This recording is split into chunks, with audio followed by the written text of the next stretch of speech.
Mobilitas penduduk ke Jakarta sudah terjadi sejak tahun 1950-an. Berdasarkan data sensus pada tahun 1961, hanya 51% penduduk Jakarta yang benar-benar lahir di Jakarta. Sementara itu, 49% lainnya mayoritas lahir di Jawa Barat dan Jawa Tengah. Hingga kini, mobilitas penduduk ke Jakarta masih terus berlangsung, sebab kota ini dianggap menawarkan kehidupan yang lebih baik. Hal ini tampak antara lain dari banyaknya lapangan pekerjaan di Jakarta yang menjadi incaran para pencari nafkah dari luar Jakarta. Apakah yang dimaksud dengan mobilitas penduduk? Apa perbedaannya dengan mobilitas tenaga kerja? Apa sajakah dampak mobilitas tenaga kerja? Mari kita simak pembahasan selengkapnya pada video pembelajaran ini. Mobilitas penduduk. Mobilitas penduduk adalah pergerakan penduduk dari suatu daerah ke daerah lain, baik sementara maupun permanen. Pergerakan yang dimaksud adalah pergerakan yang sudah melewati batas administratif suatu wilayah, seperti kelurahan, desa, kecamatan, kabupaten, kota, provinsi, hingga negara. Artinya, apabila seseorang telah melakukan pergerakan atau perpindahan dari satu daerah ke daerah lain, orang tersebut dapat dikatakan telah melakukan mobilitas penduduk. Mobilitas penduduk yang terjadi karena berbagai alasan dapat dijelaskan oleh beberapa teori. Salah satunya dapat dijelaskan oleh teori kebutuhan dan tekanan atau need dan stress dalam penelitian yang berjudul Mobilitas Tenaga Kerja Indonesia ke Malaysia, Studi Kasus Flores Timur, Lombok Tengah, Pulau Bawean pada tahun 1999. Berdasarkan teori ini, mobilitas dapat terjadi karena setiap orang memiliki kebutuhan yang harus dipenuhi. Contohnya adalah kebutuhan ekonomi seperti sandang dan pangan, kebutuhan sosial seperti pendidikan, kebutuhan politik seperti berorganisasi, serta kebutuhan psikologi seperti rasa aman. Kebutuhan yang tidak terpenuhi akan menimbulkan tekanan yang dirasakan oleh si pencari kebutuhan. Jika jumlah kebutuhan yang tidak terpenuhi kecil, tekanan yang dihadapi juga kecil. Jika jumlah kebutuhan yang tidak terpenuhi besar, tekanan yang dihadapi juga besar. Jika tekanan yang dihadapi dan jumlah kebutuhan yang tidak terpenuhi melebihi batas toleransi seseorang, orang tersebut akan melakukan mobilitas. Contohnya adalah kondisi yang dialami warga negara-negara Afrika dengan lingkungan alam yang cenderung tidak subur dan sering mengalami konflik politik. Warga Afrika mengalami tekanan yang sangat besar karena tidak terpenuhinya kebutuhan ekonomi berupa pangan dan kebutuhan psikologi berupa rasa aman. Oleh sebab itu, banyak warga Afrika melakukan mobilitas ke wilayah lain seperti Eropa, Amerika Utara, dan Asia. Jenis mobilitas penduduk. Mobilitas penduduk dapat dibedakan menjadi dua jenis, yaitu mobilitas permanen dan mobilitas non-permanen. Pertama, mobilitas permanen. Mobilitas permanen adalah perpindahan penduduk dari suatu daerah ke daerah lain yang sudah melewati batas administratif selama jangka waktu minimal 6 bulan atau kurang dari 6 bulan, tetapi dengan tujuan untuk menetap. Berdasarkan data dari Kementerian Dalam Negeri, pada tahun 2021, di Indonesia terdapat 6.577.916 penduduk yang melakukan mobilitas permanen. Sementara itu, berdasarkan tingkat pendidikan dan usianya, penduduk yang melakukan mobilitas permanen didominasi oleh penduduk dengan pendidikan minimal SMA dan rentang usia 25-29 tahun. Pendidikan SMA dengan bekal pengetahuan dan keterampilan dianggap mampu menjadi modal manusia untuk bertahan hidup. Selain itu, mobilitas penduduk pada usia muda juga dipandang sebagai langkah tepat.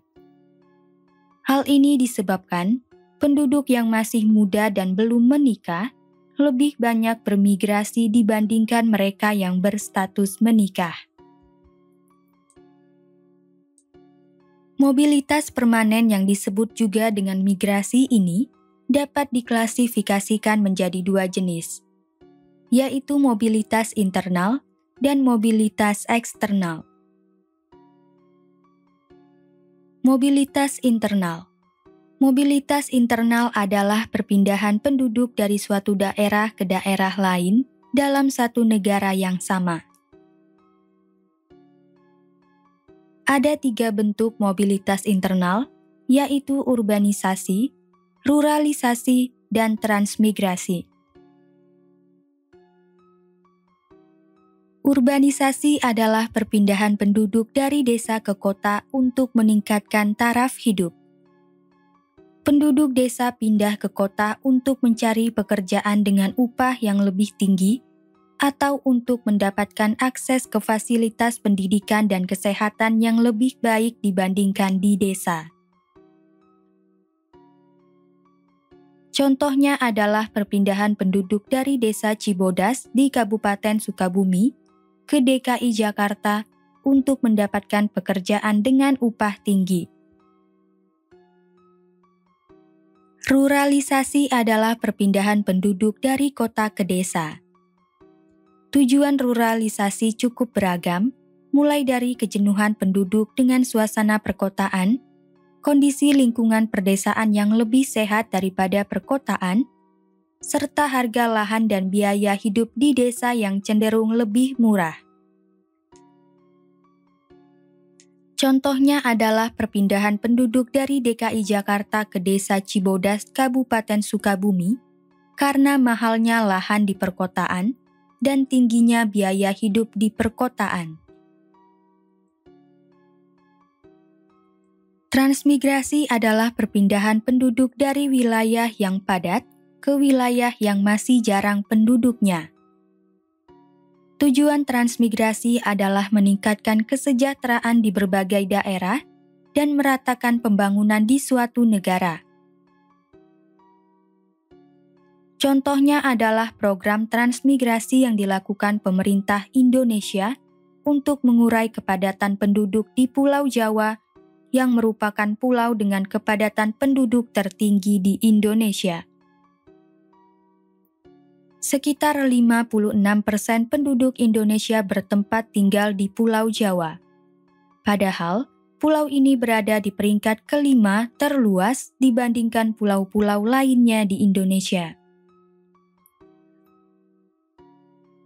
Tujuan transmigrasi. Transmigrasi memiliki beberapa tujuan sebagai berikut.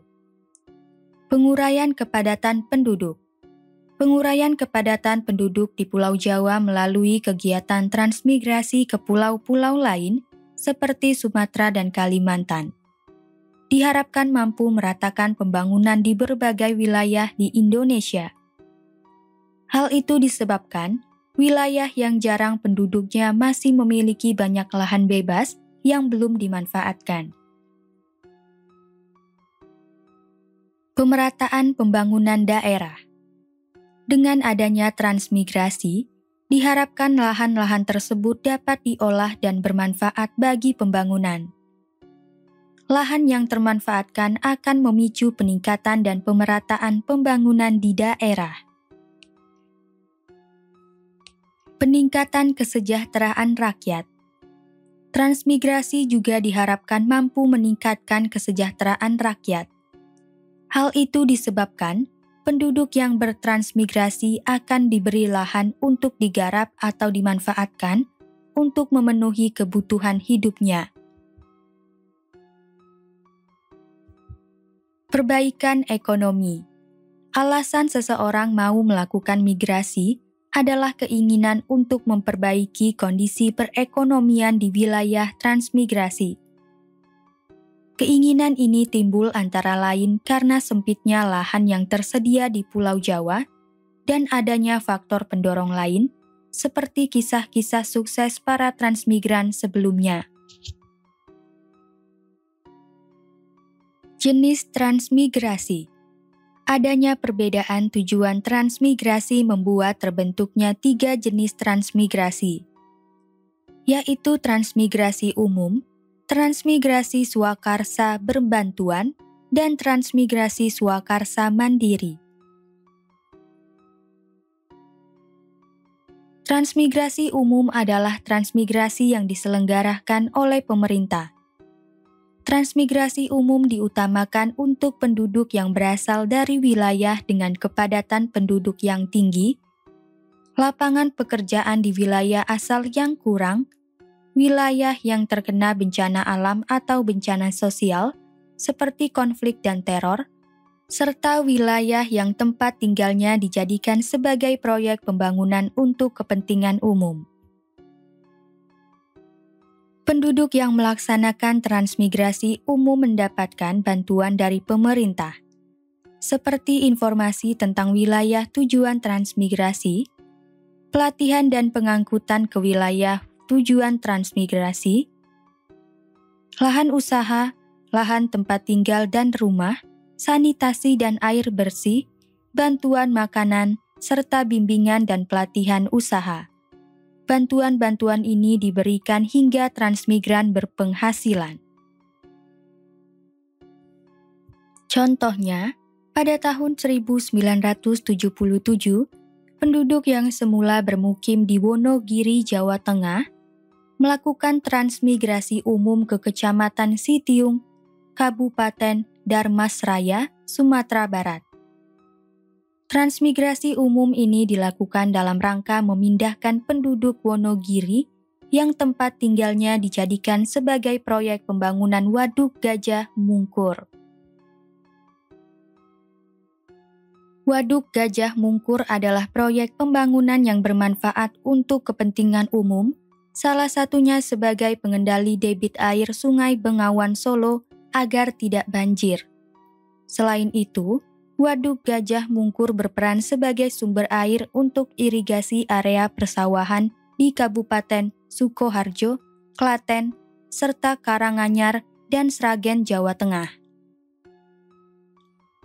Di samping itu, waduk ini juga berperan sebagai sumber air untuk pembangkit listrik tenaga air atau PLTA. Transmigrasi swakarsa berbantuan adalah transmigrasi yang diselenggarakan oleh pemerintah yang bekerja sama dengan badan usaha. Penduduk yang melaksanakan transmigrasi ini mendapatkan bantuan dari pemerintah berupa informasi tentang wilayah tujuan transmigrasi, bantuan prasarana pelatihan, pelayanan kepindahan, dan penempatan di lokasi transmigrasi, lahan usaha, lahan tempat tinggal dan rumah, sanitasi dan sarana air bersih, serta sebagian kebutuhan sarana produksi. Penduduk yang melaksanakan transmigrasi swakarsa berbantuan mendapatkan bantuan dari badan usaha berupa kredit untuk modal usaha para transmigran, bimbingan usaha, serta pelatihan dan penyuluhan dalam rangka meningkatkan produktivitas transmigran. Contohnya adalah transmigrasi swakarsa berbantuan yang dilakukan penduduk Temanggung, Jawa Tengah, ke wilayah Kutai Kartanegara, Kalimantan Timur. Penduduk dibantu oleh pemerintah Temanggung dan Kutai Kartanegara, serta badan usaha berupa bank. Transmigrasi swakarsa mandiri adalah transmigrasi yang diselenggarakan oleh masyarakat, baik secara perseorangan maupun kelompok. Dalam penyelenggaraan transmigrasi swakarsa mandiri, masyarakat juga dapat bekerja sama atau tidak bekerja sama dengan badan usaha atau pemerintah. Penduduk yang melaksanakan transmigrasi swakarsa mandiri mendapatkan bantuan dari pemerintah berupa informasi tentang wilayah tujuan transmigrasi, pengurusan kepindahan dan penempatan di lokasi tujuan transmigrasi, bimbingan untuk mendapatkan pekerjaan, lahan usaha, serta lahan tempat tinggal. Contohnya adalah transmigrasi swakarsa mandiri yang dilakukan penduduk daerah istimewa Yogyakarta ke wilayah Kutai Kartanegara, Kalimantan Timur, tanpa bantuan baik dari pemerintah maupun badan usaha. Mobilitas eksternal. Mobilitas eksternal adalah perpindahan penduduk dari suatu daerah ke daerah lain yang melintasi batas negara. Perpindahan antar negara ini disebabkan oleh berbagai alasan, seperti kondisi politik, kondisi ekonomi, dan kondisi lingkungan. Kondisi politik, misalnya, peperangan dan konflik di suatu negara dapat membuat penduduk merasa tidak nyaman. Tidak terpenuhinya kebutuhan terhadap rasa aman, membuat penduduk berusaha melakukan mobilitas ke negara lain yang lebih aman. Contohnya, pada tahun 2019, banyak penduduk melakukan mobilitas eksternal dari negara-negara yang berkonflik seperti Suriah, Afghanistan, dan Irak ke Eropa. Kondisi ekonomi. Kondisi ekonomi memicu mobilitas eksternal ke negara lain. Kondisi ekonomi tersebut mencakup rendahnya pertumbuhan ekonomi, tidak tersedianya lapangan pekerjaan, dan rendahnya upah. Negara yang dituju umumnya memiliki pertumbuhan ekonomi yang lebih baik, lapangan pekerjaan yang lebih luas, dan upah yang lebih tinggi. Alasan ekonomi merupakan alasan mayoritas penduduk melakukan mobilitas eksternal. Kondisi lingkungan alam. Kondisi lingkungan alam berupa wilayah negara yang rawan dan terdampak bencana, menyebabkan penduduknya melakukan mobilitas eksternal ke negara lain yang diyakini lebih aman dari bencana. Di Indonesia, pada tahun 2015, terdapat 4.813.397 pelaku mobilitas eksternal yang masuk ke Indonesia dan 4.460.177 pelaku mobilitas eksternal yang keluar dari Indonesia. Terdapat 3 bentuk mobilitas eksternal yaitu emigrasi, imigrasi, dan remigrasi. Emigrasi adalah perpindahan penduduk ke negara lain dengan tujuan menetap. Contohnya, seorang warga Indonesia berpindah ke Australia dengan tujuan menetap. Dari sudut pandang orang Indonesia, orang tersebut melakukan emigrasi karena telah keluar untuk menetap di luar Indonesia. Sementara itu, orang yang melakukan emigrasi disebut emigran. Imigrasi adalah perpindahan penduduk masuk ke negara lain dengan tujuan menetap. Contohnya, penduduk Australia berpindah ke Indonesia dengan tujuan menetap. Dari sudut pandang Indonesia, orang tersebut telah melakukan imigrasi karena masuk ke wilayah Indonesia dengan tujuan menetap. Sementara itu, orang yang melakukan imigrasi disebut imigran. Remigrasi adalah perpindahan penduduk untuk kembali ke negara asal. Contohnya, penduduk yang semula berpindah keluar dari Indonesia ke Australia dengan tujuan menetap di Australia, kembali lagi ke Indonesia dengan tujuan menetap di Indonesia. Kedua, mobilitas non-permanen. Mobilitas non-permanen adalah perpindahan penduduk dari suatu daerah ke daerah lain yang sudah melewati batas administrasi, tetapi tidak dengan tujuan untuk menetap. Bentuk-bentuk mobilitas non-permanen adalah sirkulasi harian, mingguan, dan bulanan. Sirkulasi harian.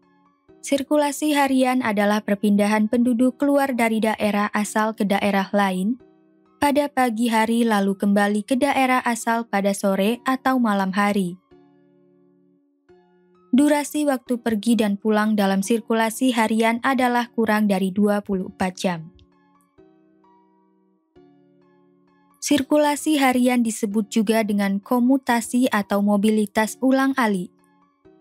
Berdasarkan data tahun 2017, jumlah penduduk Jakarta pada siang hari mencapai 14,5 juta penduduk, sedangkan pada malam hari hanya 10,2 juta penduduk.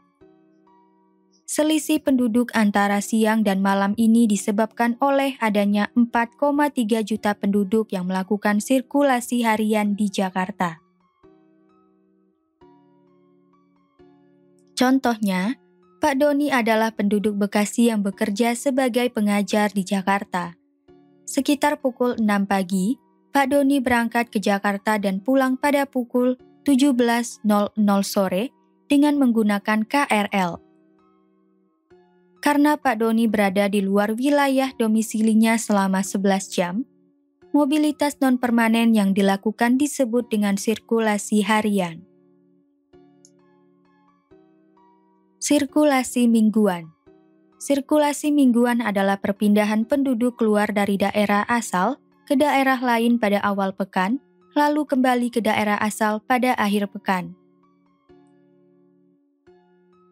Contohnya, Pak Sabar adalah penduduk Cianjur yang bekerja sebagai pegawai pemerintahan di Jakarta. Pada awal pekan, Pak Sabar sampai di Jakarta untuk bekerja selama 5 hari. Menjelang akhir pekan, pada Jumat malam, Pak Sabar pulang ke rumahnya di Cianjur.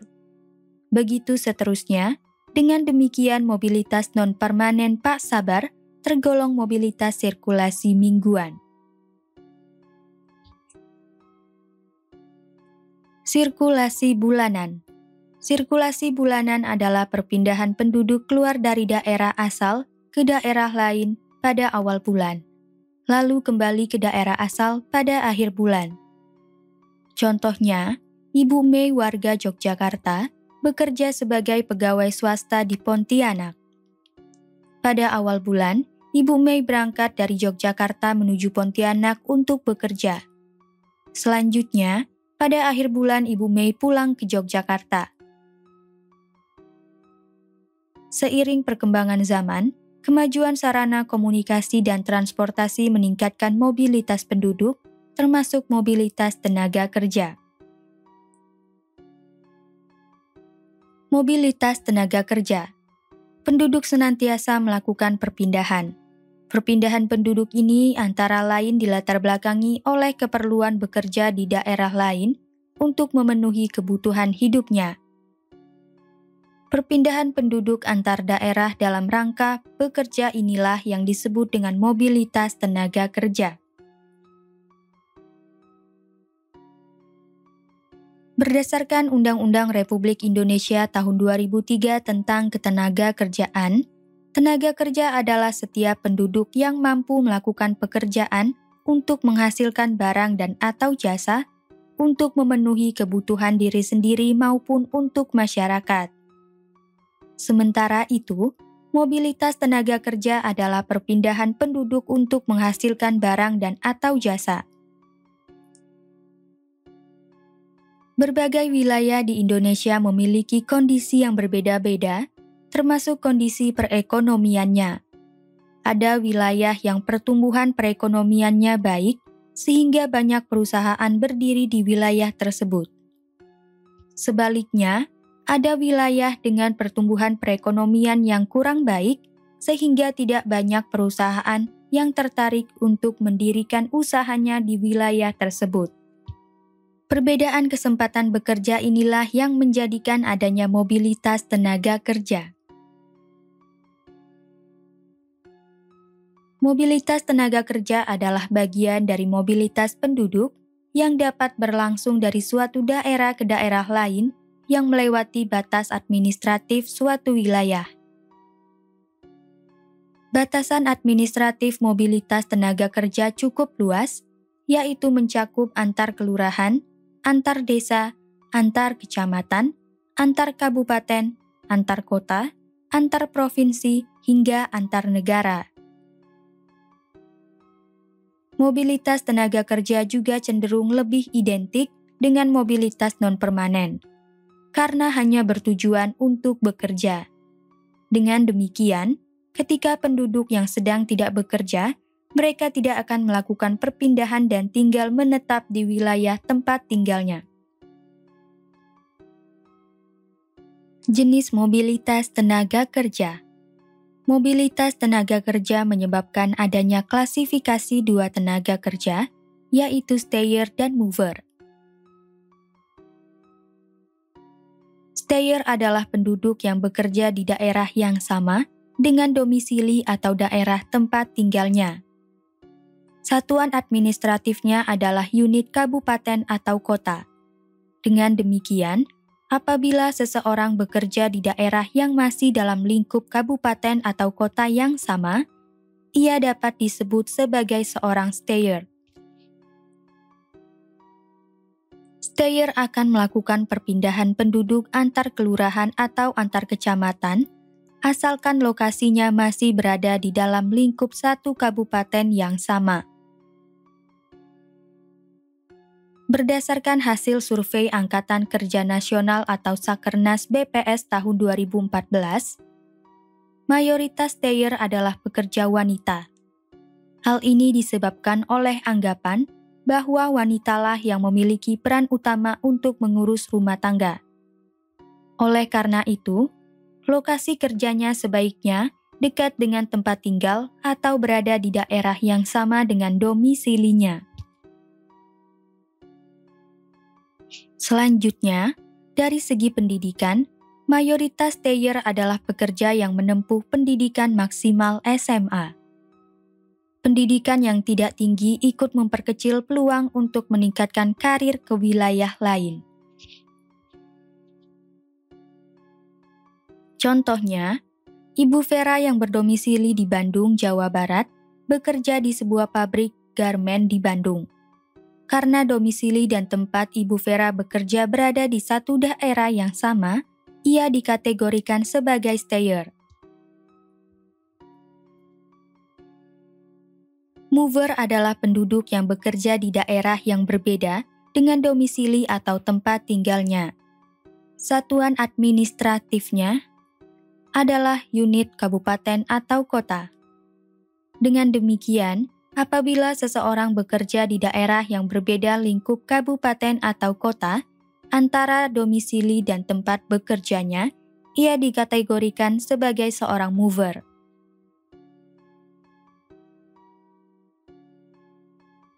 Mover melakukan perpindahan antar kabupaten, antar kota, antar provinsi, dan antar negara asalkan sudah berbeda dari kabupaten atau kota asalnya.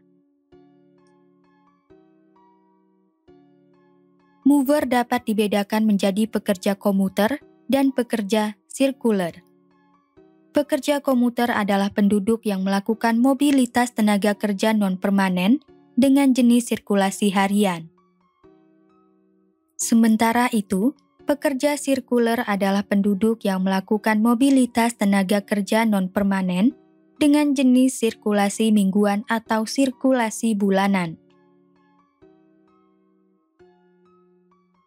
Berdasarkan hasil survei Angkatan Kerja Nasional atau Sakernas BPS tahun 2014, mayoritas mover adalah pekerja laki-laki.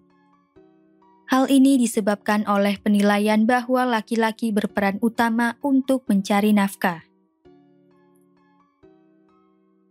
Sementara itu, dari segi pendidikan, mayoritas mover adalah pekerja yang menempuh pendidikan SMA ke atas. Pendidikan tinggi turut memperbesar peluang untuk melebarkan karir mereka ke berbagai wilayah. Selain itu, mayoritas mover adalah pekerja kelompok umur 20-49 tahun yang masih memiliki banyak tenaga untuk bepergian antar daerah dalam rangka bekerja. Contohnya, Pak Berto yang berusia 30 tahun berdomisili di Kendari, Sulawesi Tenggara. Ia bekerja di sebuah perusahaan di Padang, Sumatera Barat. Karena lokasi domisili dan lokasi tempat Pak Berto bekerja berada di daerah yang berbeda, ia dikategorikan sebagai mover. Berdasarkan data dari Badan Pusat Statistik pada tahun 2018, terdapat 124.4.950 penduduk Indonesia yang bekerja dengan 90,91% di antaranya merupakan stayer. Sementara itu, 9,09% sisanya atau sekitar 11.272.003 jiwa merupakan pekerja mover.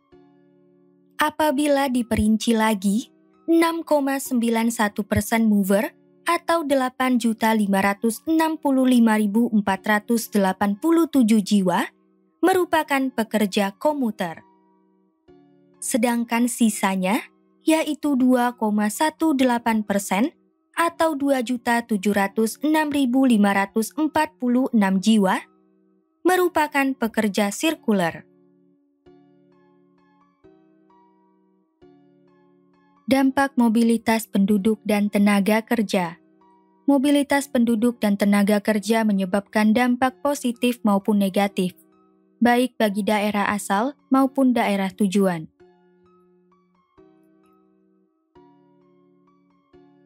Dampak positif mobilitas penduduk dan tenaga kerja. Kita akan membahas dampak positif dari sisi daerah asal dan daerah tujuan. Dampak positif bagi daerah asal. Pertama, berkurangnya jumlah penduduk sehingga mengurangi persaingan kerja di daerah asal. Banyaknya pemuda desa yang pergi ke kota menyebabkan sedikitnya pemuda yang tinggal di desa. Dengan demikian, apabila di desa tersebut terdapat perusahaan yang membuka lowongan pekerjaan, peluang pemuda yang tinggal di desa tersebut untuk dipekerjakan akan makin besar karena populasinya menurun. Kedua, berkurangnya persaingan kerja sehingga mengurangi jumlah pengangguran di daerah asal. Pemuda yang tadinya menganggur di desa akan lebih mudah mendapatkan lapangan pekerjaan karena sebagian pemuda lain telah pergi untuk bekerja di kota. Dampak positif bagi daerah tujuan. Pertama, bertambahnya jumlah penduduk sehingga menambah ketersediaan tenaga kerja. Contohnya, banyaknya jumlah sumber daya manusia yang masuk ke Jakarta membuat aneka usaha di Jakarta tidak kesulitan untuk merekrut tenaga kerja. Kedua, adanya interaksi antar penduduk dari berbagai daerah sehingga terjadi alkulturasi dan asimilasi budaya. Contohnya, terjadi pembauran budaya antara penggunaan pakaian kebaya yang memiliki karakteristik terbuka di bagian depan dan penggunaan pakaian penduduk beragama Islam yang menutup bagian tubuh tertentu. Hal ini menghasilkan gaya berpakaian baru dengan pakaian kebaya yang awalnya memiliki karakteristik terbuka dapat digunakan oleh penduduk yang beragama Islam dengan model pakaian yang menutup bagian tubuh tertentu. Dampak negatif mobilitas penduduk dan tenaga kerja. Kita akan membahas dampak negatif dari sisi daerah asal dan daerah tujuan. Dampak negatif bagi daerah asal. Pertama, berkurangnya jumlah tenaga kerja di daerah asal. Contohnya, di Desa Bumi Harjo, Kabupaten Wonogiri, banyak lahan pertanian di desa tidak tergarap akibat urbanisasi para pemuda ke kota. Akibatnya, tidak ada tenaga kerja yang dapat menggarap lahan di desa. Kedua, berkurangnya jumlah penduduk sehingga menghambat pembangunan di daerah asal. Ketiadaan tenaga pemuda desa untuk menggarap lahan pertanian membuat banyak lahan pertanian terbengkalai. Lamanya produktivitas lahan pertanian ini akan menghambat pembangunan di desa. Hal itu disebabkan aliran dana hasil bertani akan makin lama didapatkan, sehingga mengakibatkan macetnya roda perekonomian di desa. Dampak negatif bagi daerah tujuan.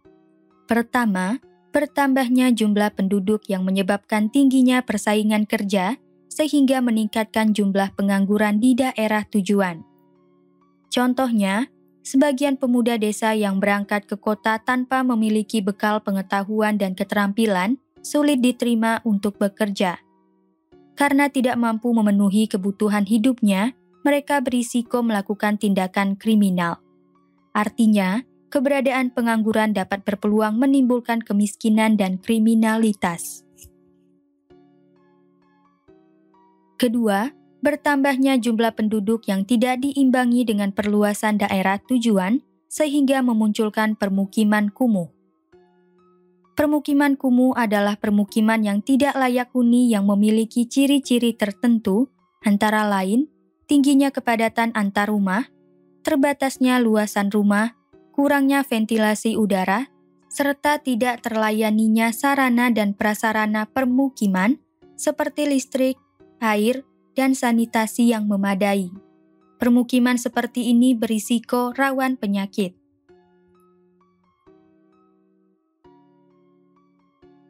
Urbanisasi meningkatkan kebutuhan warga terhadap permukiman bersih, tetapi lahan di kota terbatas dan berbiaya tinggi. Akibatnya, beberapa warga pendatang membangun permukimannya sendiri di wilayah-wilayah yang tidak layak huni, seperti di bawah kolong jembatan maupun di bantaran kali. Kesimpulan, mobilitas penduduk dapat dibedakan menjadi dua jenis, yaitu mobilitas permanen dan mobilitas non-permanen. Mobilitas permanen dapat diklasifikasikan menjadi mobilitas internal yang terdiri dari urbanisasi, ruralisasi, dan transmigrasi, serta mobilitas eksternal yang terdiri dari emigrasi, imigrasi, dan remigrasi. Mobilitas non-permanen terwujud dalam bentuk sirkulasi harian, mingguan, dan bulanan. Mobilitas tenaga kerja merupakan bagian dari mobilitas penduduk, yaitu terjadinya perpindahan penduduk untuk bekerja demi menghasilkan barang dan atau jasa. Mobilitas tenaga kerja menyebabkan adanya klasifikasi tenaga kerja, yaitu stayer dan mover. Mover sendiri dibedakan menjadi pekerja sirkuler dan pekerja komuter. Mobilitas penduduk dan tenaga kerja menyebabkan dampak positif maupun negatif baik bagi daerah asal maupun daerah tujuan. Dampak-dampak positif mobilitas penduduk dan tenaga kerja bagi daerah asal adalah sebagai berikut. Pertama, berkurangnya jumlah penduduk sehingga mengurangi persaingan kerja di daerah asal. Kedua, berkurangnya persaingan kerja sehingga mengurangi jumlah pengangguran di daerah asal. Dampak-dampak positif mobilitas penduduk dan tenaga kerja bagi daerah tujuan adalah sebagai berikut. Pertama, bertambahnya jumlah penduduk sehingga menambah ketersediaan tenaga kerja.